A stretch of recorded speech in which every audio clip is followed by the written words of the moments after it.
نماز چاش، نماز اشراق، نماز تہجد، نماز اوابین، نماز خسوف اور نماز کسوف کا بارے میں بتا دیا تھا۔ لیکن آج شیعات جو ہے نا، اس دفعہ آپ کو شیٹ جو دی گئی ہے یہ سیکنڈ اسائنمنٹ شیٹ ہے، اس کے اندر نماز استسقاء ہے۔ یہ نماز استسقاء اس وقت پڑھی جاتی ہے جب بارش نہ ہو اور قحط سالی کا خطرہ منڈلا رہا ہو، خشک سالی ہو گئی ہو، تو لوگ اپنے امام کے ساتھ، امام کی قیادت میں پیدل چل کر میدان کی طرف جائیں، اور خاص طور پر خیال رکھیں کہ اس اجتماع میں بوڑھوں، عورتوں اور مویشیوں کو بھی ساتھ لے چلیں، کیونکہ ان کی دعائیں قبول ہوتی ہیں اور اس میں کوئی اقامت نہیں ہوتی۔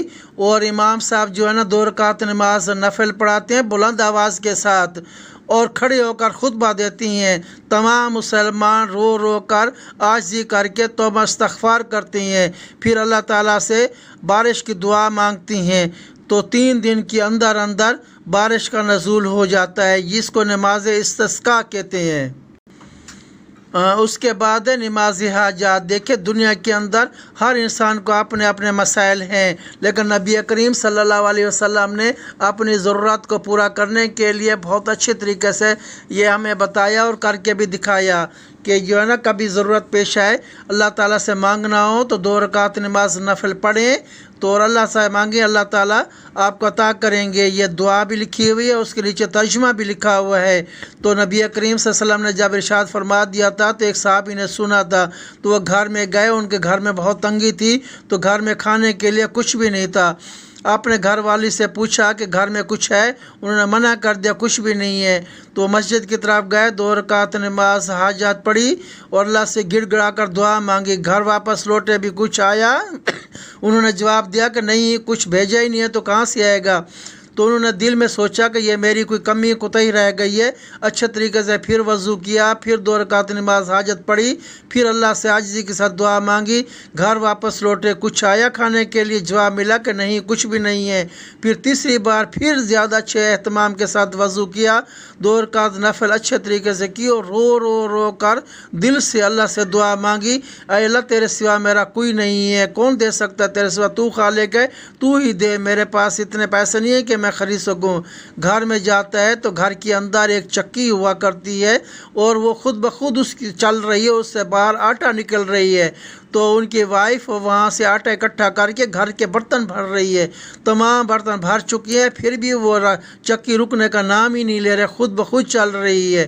یا تو اللہ کا فرشتے ان کو چلا رہے ہوں گے یا اللہ کے حکم سے چل رہی ہے۔ تو اس صحابی نے وہ چکی کا اوپر والا پارٹ اٹھا کر دیکھا کہ آٹا آ کہاں سے رہا ہے، دیکھا گندم کے صرف 2 دانے موجود تھے، انہی میں سے آٹا نکل رہا تھا۔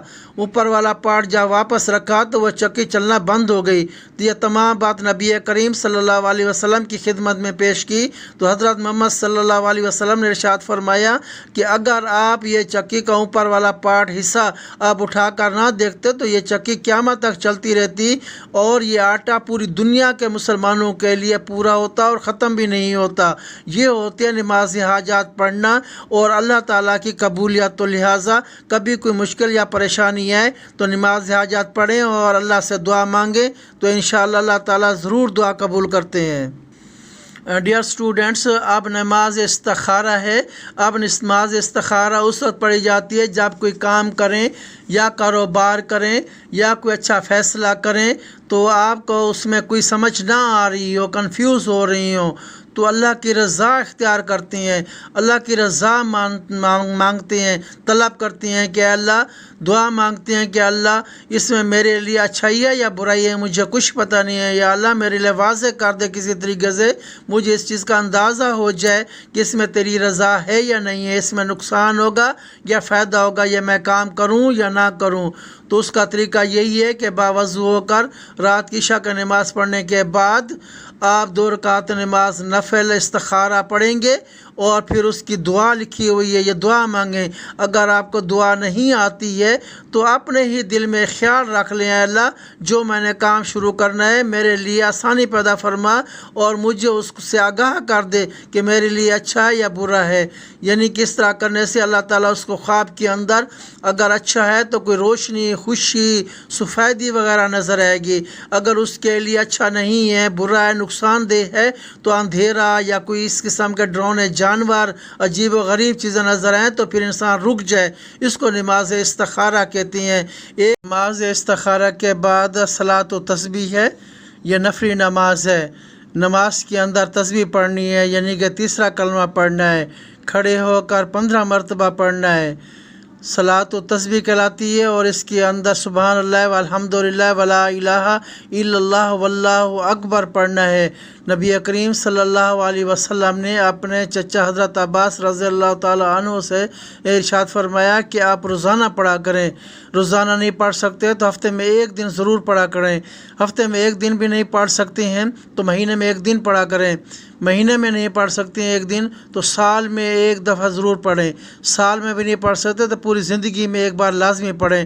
تو صلاۃ و تسبیح کا طریقہ بھی اگلے پیج پر موجود ہے۔ تو ڈیئر اسٹوڈنٹس، میں نے آپ کو اس چیپٹر کی جتنی نمازیں تھیں وہ میں نے بتا دی۔ امید ہے کہ آپ نے ان کو اچھے طریقے سے سمجھ لیا ہوگا۔ اب ہم اپنے اسکول کا ورک کریں گے، یعنی کہ جو آپ کو سیکنڈ اسائنمنٹ شیٹ دی گئی ہے اس کو آپ اپنے سامنے رکھیں، اور اس کو بتاؤں گا کہ اپنے رجسٹر پر اس کو کس طرح مینٹین کرنا ہے اور کس طرح کاپی کرنا ہے۔ یہ آپ کی سیکنڈ اسائنمنٹ شیٹ ہے، اور آپ اپنے رجسٹر پر نئے پیج پر سوال نمبر 1 اتاریں گے اور اوپر حصہ تفصیلی سوالات جوابات لکھیں گے۔ سوال نمبر 1 ہے صلاۃ و تسبیح کی فضیلت اور طریقہ تحریر کریں۔ اس کا جواب کتاب کا صفحہ نمبر 12 کا آخری پیراگراف اور 13 کا پہلا پیراگراف لکھنا ہے۔ یہ پیج پھر چھوڑ دیں گے، اگلے نئے پیج پر سوال نمبر 2 اتاریں گے۔